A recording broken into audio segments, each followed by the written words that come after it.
Hoje eu vou te mostrar um desafio técnico que eu fiz na linguagem Go que eu tenho realmente orgulho de ter feito. Sabe todos os outros vídeos que eu trouxe dessa série? Nenhum desses projetos é tão legal quanto o projeto de hoje. Mas se você não sabe do que eu estou falando e você não viu os outros vídeos e quer ver, você pode clicar no primeiro link aqui na descrição que eu te mando de volta para a playlist, onde eu te mostro outros projetos que eu fiz para desafios técnicos de entrevistas de emprego. Eu fiz uma API em PHP, eu fiz um projetinho simples usando Go, eu fiz um projeto com Node e React. E agora eu vou de novo mostrar uma aplicação um pouquinho mais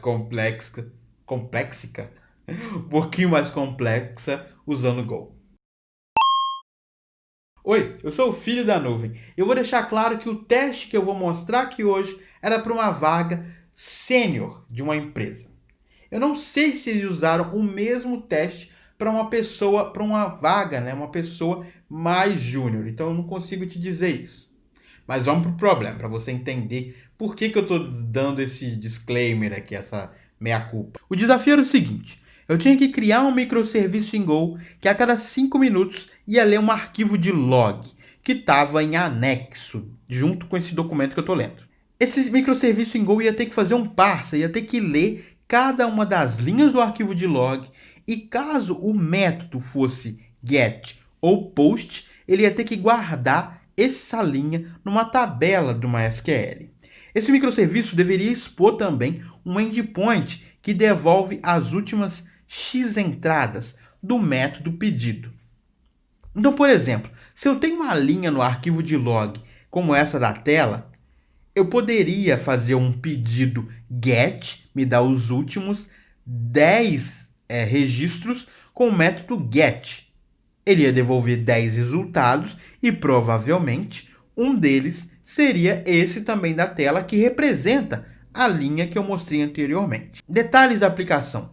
Cada entrada do log, cada linha do log, deve aparecer apenas uma vez na tabela do MySQL. O log é único caso tenha em comum todos esses parâmetros. Além disso, eles valorizavam a utilização de structs e channels do Go. Para fazer a parte do REST, do HTTP, eu poderia usar a biblioteca Echo do Go. E caso fosse necessário, eu poderia mudar a estrutura da tabela que eles forneceram. Então, como eu tenho falado em todos os vídeos aqui dessa série, a primeira coisa que eu tinha que fazer, depois de ler esse problema, era tentar identificar as partes do problema para entender por onde eu ia começar. Eu sabia que eu ia ter que ler as linhas do log e entender se eu ia salvar a linha na base de dados ou não. Eu sabia que para cada linha do log, provavelmente eu ia ter que transformar essa linha numa estrutura Go. E eu sabia que eu ia ter que, no fim, ler o banco de dados e entregar as linhas, né, através de uma API. Então, depois de pensar nesses pequenos problemas, né, eu tinha que ordenar, eu tinha que organizar esses problemas de uma forma que fizesse sentido e de uma forma que eu soubesse o que eu poderia atacar primeiro. Por exemplo, não fazia sentido eu salvar as linhas no banco de dados antes mesmo de interpretar essas linhas e transformar na estrutura Go. Então, para mim fazia sentido organizar as coisas na seguinte ordem. Primeiro, eu tinha que programar um parser, um programa que ia ler as linhas e transformar isso numa estrutura Go. Depois, eu ia programar a parte que ia olhar para essa estrutura Go e entender se essa estrutura ia ser salva na base de dados ou não. E depois, eu tinha a parte de ler a base de dados e entregar as linhas a partir de um HTTP, de uma API. Então, eu vou dividir esses vídeos nessas 3 etapas.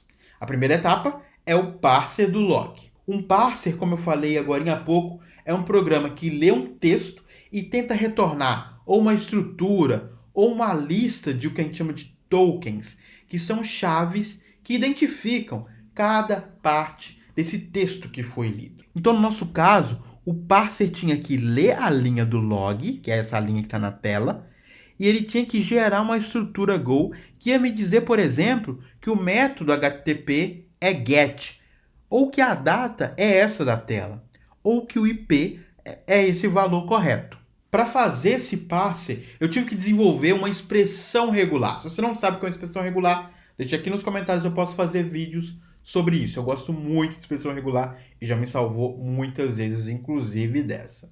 Então eu tinha que criar uma regra que ia casar com todas as linhas do arquivo de log. Para conseguir brincar e montar essa expressão regular, eu usei um site chamado regex101.com. Então, basicamente, eu fui no arquivo de log que eles me mandaram, e era um arquivo gigantesco de mais de 20 mil linhas. E aí, o que eu fiz? Eu peguei algumas linhas de exemplo, por exemplo, 4 linhas aqui, fui no site e coloquei aqui essas linhas. Então, eu poderia vir aqui nesse outro input e ir montando a minha expressão regular, que o próprio site ia me dizer se eu estava no caminho certo ou não. Olha como é bem legal. Eu sei que toda linha do log começa com um número. Então eu vou dizer aqui que a minha expressão regular é um número de 0 a 9. Esse número pode se repetir, né? E aí eu coloco esse mais. Depois do número, eu sei que vem um ponto. E depois disso, eu praticamente repito a ideia. Porque tem um número e um ponto. Um número e um ponto. E um número. Então, com isso, ele já está me dizendo o quê? Que essa expressão regular casa com esses lugares aqui. Olha que legal. Só que eu estou olhando aqui nesse começo. O que vem depois disso? Vem um espaço. Depois do espaço vem o quê? Vem um traço. Depois vem o quê? Um espaço. E depois vem um traço. Então, eu ia brincando aqui até conseguir chegar na expressão regular certa, que é uma data, depois uma barra, e assim por diante. Aqui ele já está me dizendo que eu estou no caminho certo. Para essa expressão regular, eu estou conseguindo casar com todas as linhas que eu tenho aqui nesse meu exemplo. Só que tinha um pequeno detalhe. Eu não queria só criar uma expressão regular que ia me dizer se a linha casava ou não com a expressão. Eu queria criar um parser. Eu queria identificar cada parte dessa linha do log. E aí eu usei um conceito de expressões regulares, que é o conceito de grupos, que funciona mais ou menos assim. Se eu tenho esse texto aí na tela, eu poderia escrever essa expressão regular para me dizer que esse texto casa com a expressão. Mas além disso, eu posso usar o conceito de grupos para conseguir identificar cada parte desse meu texto. Então eu teria um primeiro grupo, que é o grupo IP. Depois eu teria um grupo para data. Depois eu teria um grupo para o verbo HTTP. Infelizmente, nesse vídeo eu não vou conseguir expressar quão difícil foi criar essa expressão regular. Como eu disse, o arquivo de log tinha mais de 10 mil linhas. Quando eu terminei a minha expressão regular, o site me mostrava que a expressão casava com os meus exemplos. Mas à medida que eu fui colocando mais e mais exemplos, eu fui percebendo que a expressão não funcionava para todos os casos. Então eu fiquei muito tempo escrevendo essa expressão para ela funcionar para, sei lá, 19 mil linhas. E eu até tenho aqui aberto como que ficou minha expressão final disso. É bem grande e ela casa com vários exemplos aqui que eu coloquei aqui embaixo. Também tem uma coisa bem legal desse site, que é o seguinte, eu falei dos grupos, né? Por exemplo, eu tenho aqui um grupo IPv4, tá vendo aqui? Eu posso vir aqui e aqui, e ele já me diz que existe um grupo IPv4, e ele vai me colocando aqui, ó, o que é o grupo IPv4? É isso daqui, é esse valor. Então ele vai me dizendo que ele realmente conseguiu pegar as partes que eu queria da expressão, né, do texto, melhor dizendo. Agora que eu tinha uma expressão regular, eu finalmente comecei a desenvolver, codar mesmo em Go. Eu criei um pacote Go chamado parser e criei um arquivo do mesmo nome, porque os nomes dos arquivos não importam tanto assim para o pacote. O nome do pacote é importante em Go, mas o nome dos arquivos nem tanto. E aí, dentro desse parser, eu criei uma função parse. Eu tentei me atentar bastante à semântica da leitura das minhas funções do meu pacote. Porque eu sabia que quando eu fosse usar essa função, eu ia provavelmente fazer parser.parse. E o que eu recebia? Eu recebia uma linha do log, uma string. E eu retornava o quê? Eu retornava uma estrutura que eu chamei de log entry, uma entrada para o log.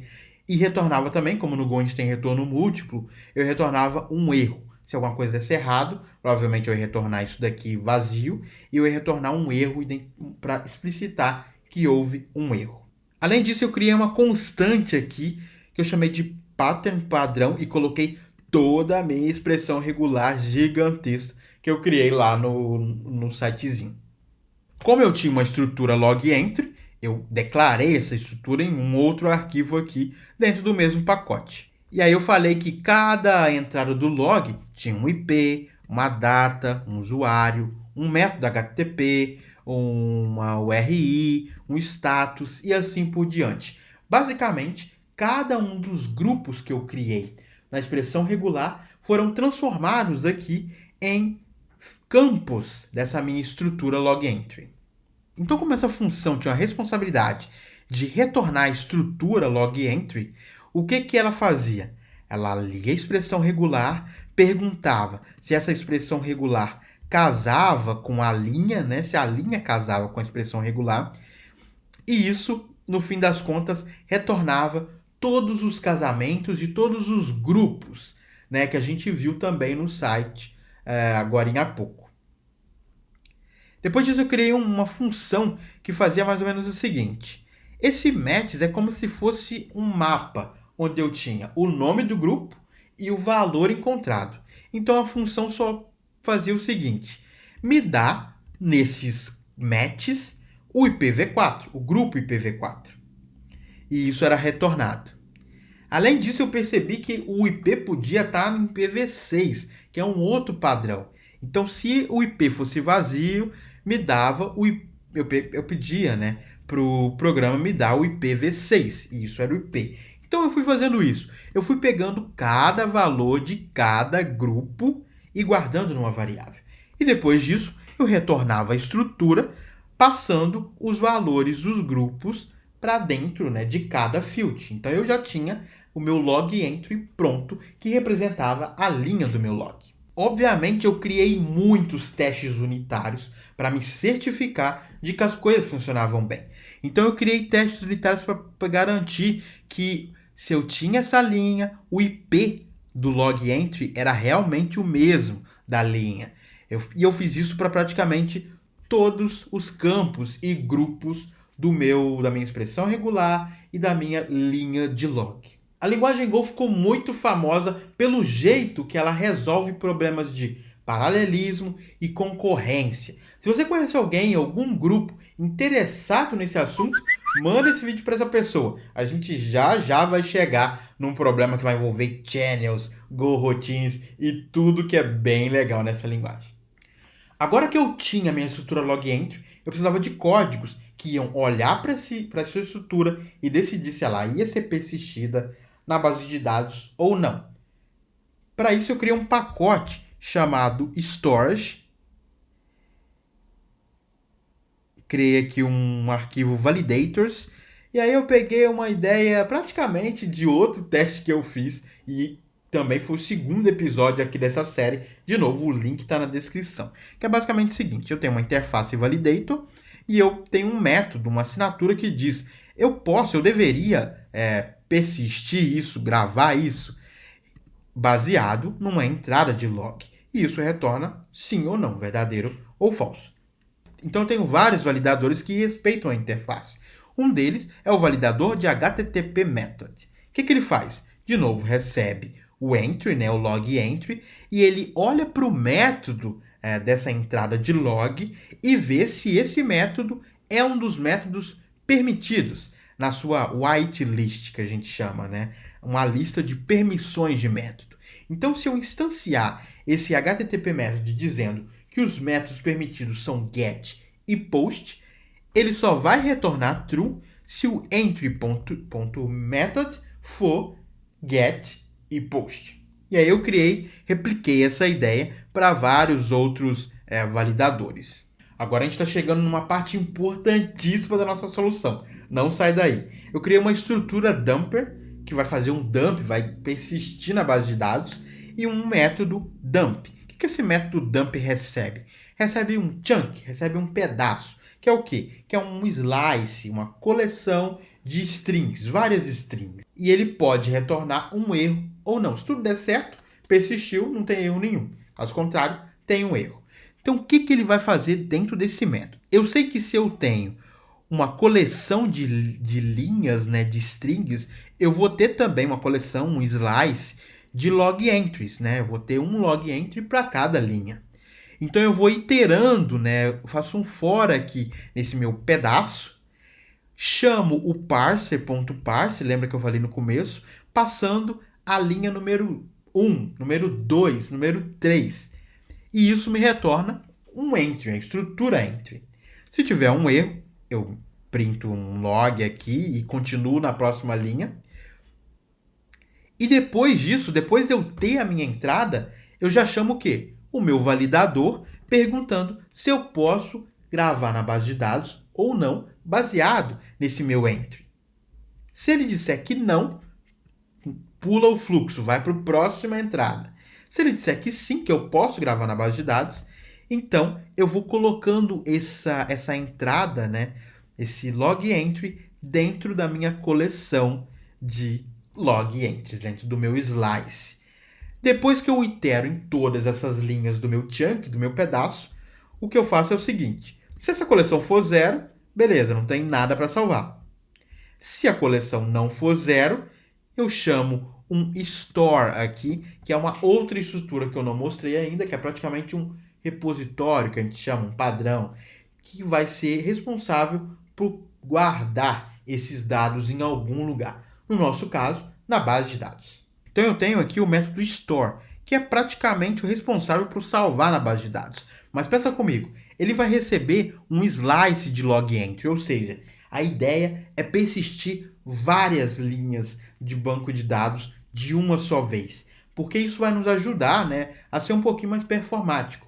Se a gente for salvar uma por uma, a gente vai estar fazendo muitos hits no banco de dados, né, no próprio disco, né? A gente vai estar falando assim, escreve isso, escreve isso, escreve isso, escreve isso, escreve isso, escreve... A gente não precisa ser tão repetitivo. Se a gente sabe que a gente tem que gravar 10 mil linhas, 5 mil linhas, 1000 linhas, a gente pode montar uma consulta só, SQL, que já salva tudo de uma vez só, tipo numa rajadada só. E foi mais ou menos isso que eu quis fazer. O único problema que eu percebi durante o desenvolvimento é que o MySQL tem um limite de linhas que eu posso gravar de uma vez. Se eu não me engano, esse limite é de 1000 linhas, realmente. Eu até coloquei uma constante aqui e o que eu fiz foi o seguinte: eu peguei nesse slice e aí eu meio que dividi ele de 1000 em 1000. Então eu ia salvando de 1000 em 1000 para não receber o erro do MySQL falando que eu não podia salvar 5000 de uma vez. Durante o desenvolvimento eu fui descobrindo algumas pegadinhas, inclusive na estrutura da base de dados. Por exemplo, tinha lá um unique que não era bem isso, era outra coisa. Eu tive que mudar o tipo de tabela de ir no DB para MySun, se eu não me engano, por questões performáticas que eu já vou chegar lá. Até esse momento eu não tinha absolutamente nada de concorrência, de Go-Routines, de Channels. Mas lembra que no começo desse vídeo eu li na descrição do problema que eles achariam desejável que eu brincasse com isso. Então eu tinha isso na minha mente desde o começo.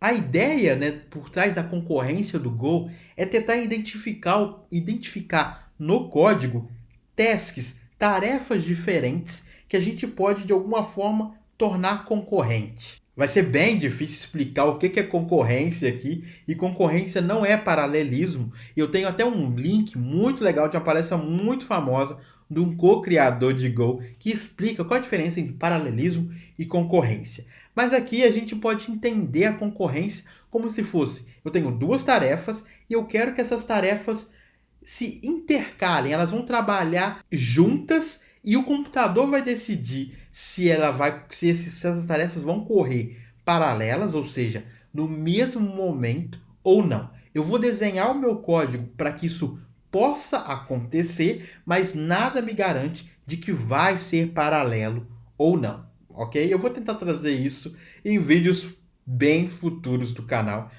mas vamos ver mais ou menos onde eu quero chegar com isso no código. Então eu tinha aqui o meu método dump, mas eu comecei a pensar o que que eu poderia tornar concorrente nesse problema. Será que existia algum gargalo, alguma parte do sistema que era realmente muito intensiva e eu poderia tentar fazer com que um computador com muitos processadores trabalhasse de forma paralela, concorrente, para eu conseguir fazer com que o programa fosse mais rápido? Eu comecei a pensar nisso, pensar e pensar e pensar para identificar quais eram essas tasks que eu poderia tornar concorrente. E aí eu cheguei no ponto de que esse programa é um problema bem exaustivo para a máquina, né? Principalmente para um computador que só tem um núcleo, que só consegue fazer as coisas uma coisa de cada vez. Por quê? Porque eu ia ter que ler várias linhas de um arquivo, tinha 19 mil linhas, mas na hora de eu mandar para o recrutador, para a recrutadora, ele poderia usar esse programa com até um programa com muito mais linhas, 100 mil linhas. Então eu tinha que ler várias linhas, eu tinha que rodar o parse em cada linha, eu tinha que pegar nesse log entry de resultado e entender se eu ia persistir ou não na base de dados, e eu tinha que persistir essas várias mil linhas. Então o volume de dados era muito grande. Eu comecei a olhar para essas operações e tentar entender se elas poderiam ser divididas em tarefas diferentes. O que eu fiz basicamente foi fazer com que essa função aqui fosse identificada como uma tarefa e eu ia replicar essa tarefa e cada tarefa dessa ia cuidar de um chunk diferente. Então, se eu tinha 10 mil, 19 mil linhas, eu ia fazer com que cada chunk fosse, por exemplo, 5 mil linhas. A gente vai ver o número certo daqui a pouco.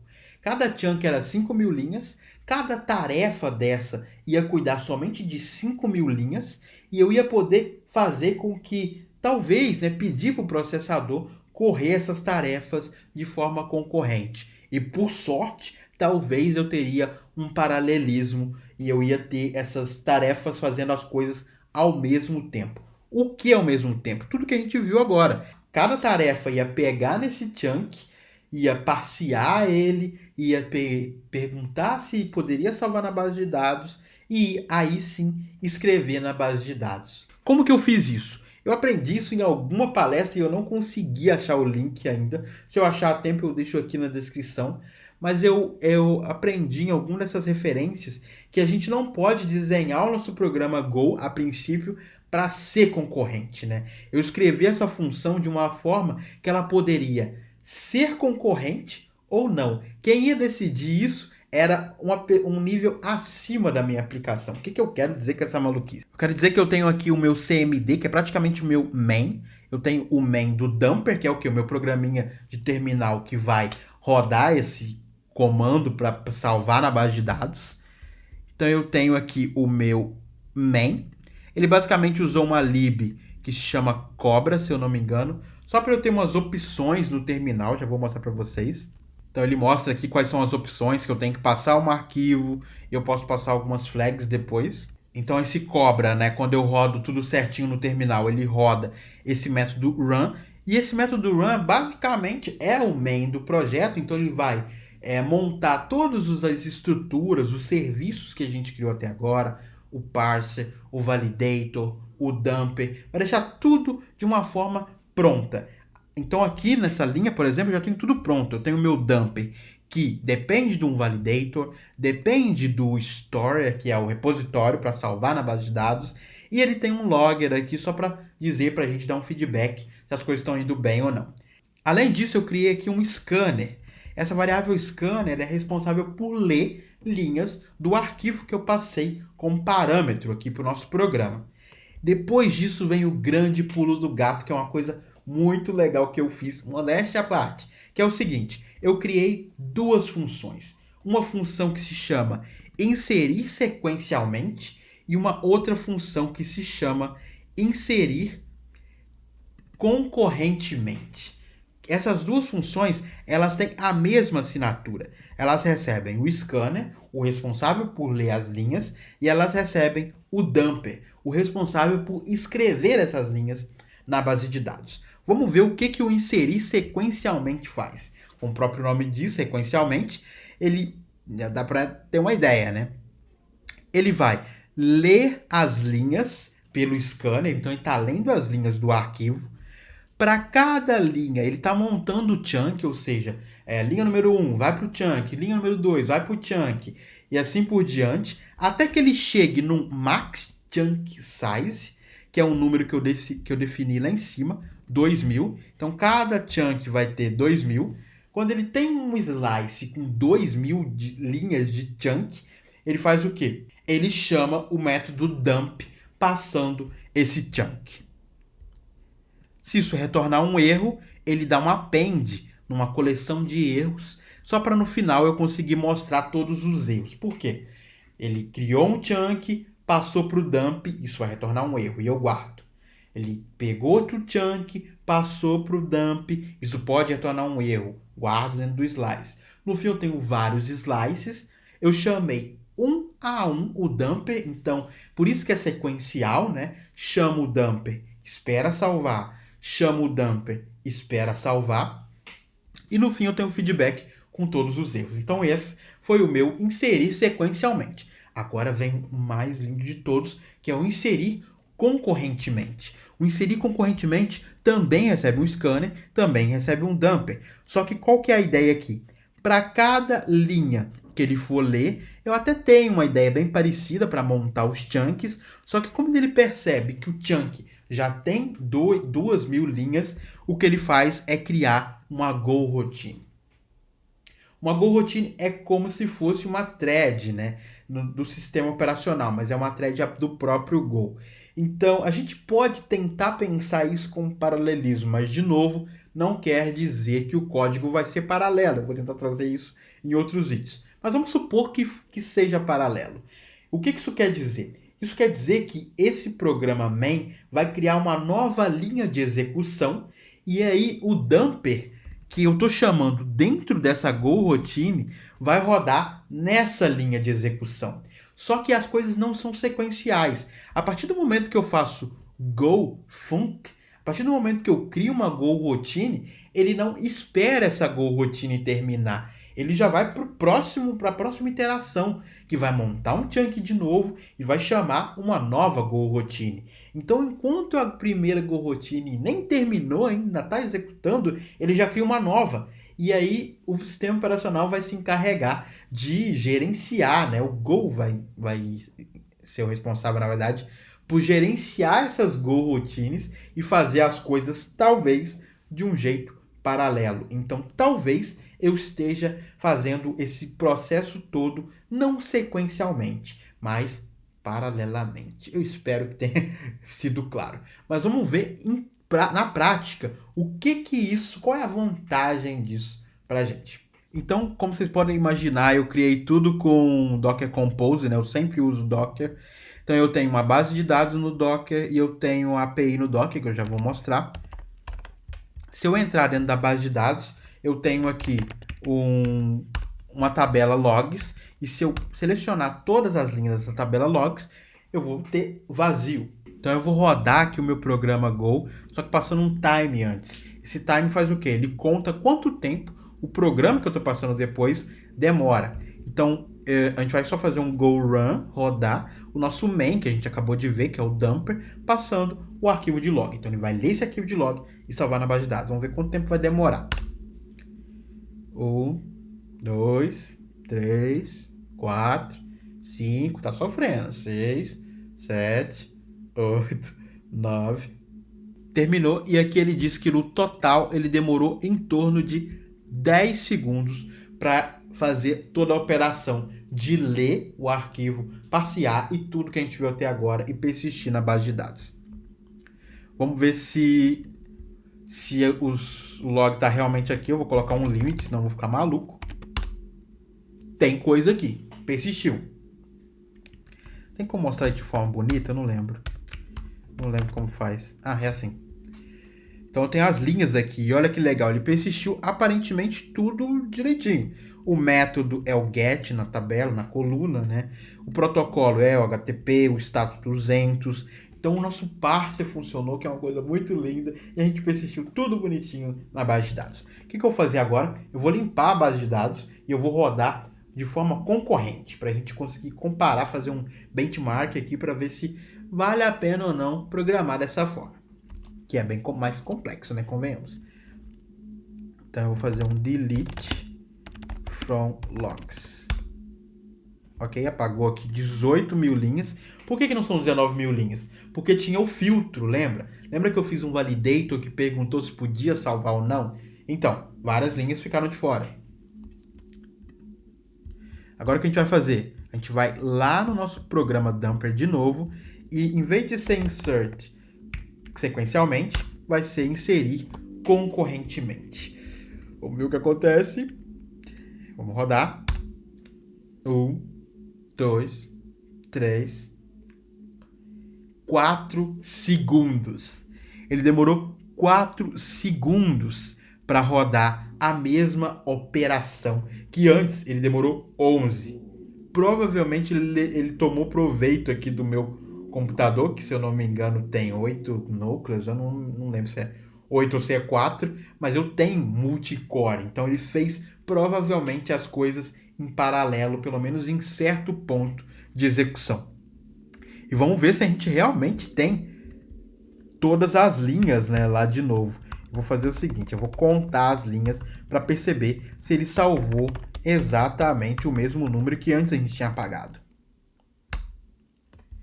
18.461 linhas. Exatamente o mesmo número de antes. Sério, não é bem louco. Eu fiquei, tô sendo honesto aqui com vocês, eu fiquei muito feliz quando eu fiz esse programa, porque na época eu não tinha tanto contato, tanta experiência assim com GoRoutines, com channels e por aí vai.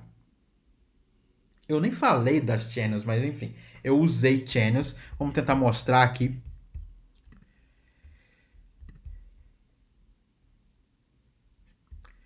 Eu defini aqui, ó, uma channel para coletar os erros. Eu nem acho que isso seja uma boa ideia hoje em dia, mas eu fiz isso. Quando eu estou dentro da GoRoutine, eu pego o retorno do dumper e coloco isso dentro da channel. A channel é o jeito da gente se conectar, da gente conversar com as GoRoutines, praticamente. Eu acho que eu poderia até resolver isso de uma forma mais simples do que com channels, que seria com wait group. A gente tem uma biblioteca no Go que eu simplesmente falo assim, ó, adicionei, comecei uma GoRoutine, comecei uma GoRoutine, e depois disso a gente fala wait, e aí ele sabe quantas GoRoutines estão rodando e ele vai esperar até essas GoRoutines pararem. E aí dentro da GoRoutine a gente diz que a GoRoutine acabou, o processamento acabou. Enfim, eu posso trazer isso em outros vídeos também. Mas não é bem legal? Não é bem legal? Não é bem legal? Agora era correr pro abraço, não era? A gente já tinha persistido tudo na base de dados e agora vinha a parte mamão com açúcar. Só precisava subir um servidor usando aquela biblioteca lá, o Echo, que ia ler a base de dados, fazendo a consulta baseado na URL e ia retornar os dados. Então eu criei aqui dentro do meu CMD um outro main, porque esse é o conceito que acabou sendo padronizado aqui no Go. A gente tem uma pasta e dentro dessa pasta CMD a gente pode ter vários mains, vários programas que usam a mesma base de código. Eu tenho um programa dumper, que é o do terminal, que vai escrever as linhas, mas eu tenho um programa server, que vai ler as linhas e entregar com uma API. Então não vale muito a pena falar aqui que esse padrão de roteador, né, de sistemas de back-end, tem isso em várias bibliotecas JavaScript, PHP. Eu digo aqui que eu tenho uma rota last com 2 parâmetros, o limit e o method. Depois eu pego esses parâmetros, vou na base de dados usando um método findByMethod, passando na verdade os 3 argumentos. Eu fiz até uma paginação. Depois eu retorno isso em um servidor HTTP. Então, se eu vier aqui, eu pedi os 10 últimos registros com o método get. Se eu olhar aqui, ele retornou get. Eu posso até brincar aqui para ver se o computador está certo. Se eu pedir 2, ele me retorna 2. Se eu pedir 1, ele me retorna 1 do método post. Então, essa parte é a parte mais fácil de todo esse desafio que, convenhamos, foi um pouquinho grande e um pouquinho extenso. Eu aprendi muito nesse teste, muito mesmo. É engraçado, porque todos os vídeos que eu trouxe até agora, eu passei na entrevista, eu ainda vou trazer vídeos onde eu não passei, para ser honesto com vocês. Só que em nenhum desses testes que eu passei, eu fui trabalhar na empresa por diversos motivos, né? Mas falando do aprendizado, tem coisas nessa implementação que não estão tão legais. Eu tenho certeza que daqui a meses eu vou encontrar novas formas de escrever código. Assim como o H-Group, que eu acho que seria mais simples, que eu falei agora, me preocupa muito esse código, como eu gerenciei o erro, porque na verdade eu não gerenciei. O que eu quero dizer com isso? Eu tenho várias Go routines rodando, possivelmente em paralelo. Se uma delas falha, eu não recuperei esse erro. Ele vai salvar várias linhas, ele vai imprimir na tela que uma das Go routines falhou, mas eu vou ter que rodar o programa de novo. O que eu fiz para tentar contornar esse problema eu não lembro como, mas eu identifiquei que as linhas, eu acho que é até por causa do unique que tinha no começo, eu identifiquei que, mesmo rodando o programa de novo, ele sabe que algumas linhas já estão salvas, então ele não duplica. E aí ele salvaria somente a linha que falhou da primeira vez. Mas eu acho que um programa concorrente precisa pensar nisso e não esperar o usuário rodar de novo, o desenvolvedor rodar de novo. Ele mesmo tinha que tentar mais uma vez. Mas eu não fiz isso na época. Eu espero muito trazer conteúdo sobre GoRoutine, sobre channels, sobre concorrência aqui no canal num futuro, eu espero, não tão distante. Se você tem experiência com esse tipo de aplicação concorrente em Go, diz aqui nos comentários que tipo de problema você já resolveu, que você gostou muito. E se você nunca tinha tido contato com esse conteúdo, deixa aqui nos comentários também para eu ficar sabendo disso. Se você gostou ou se você achou muito complexo e não deu para entender nada. E no mais, eu espero vocês no próximo vídeo aqui do canal. Tchau!